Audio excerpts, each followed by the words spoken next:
alaykum va rahmatullohi va barakatuh. Mana ikkinchi etajda tomini harakati bo'lyapti. Yerga lestitsaga nima chiqarilgan? Armaturalar lestitsa bo'ladi bu yerda.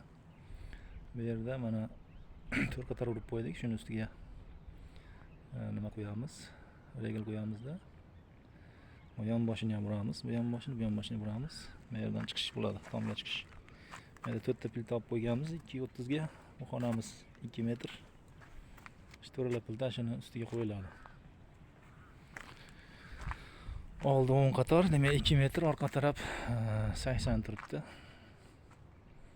Shunaqa uklon bilan, bu yerdan tepaga chiqadigan uklon bilan shuni qo'yamiz. Shunga harakat qilyapmiz endi. Mana tarafda mana teshiklarni qo'yib chiqdik, yamab chiqdik.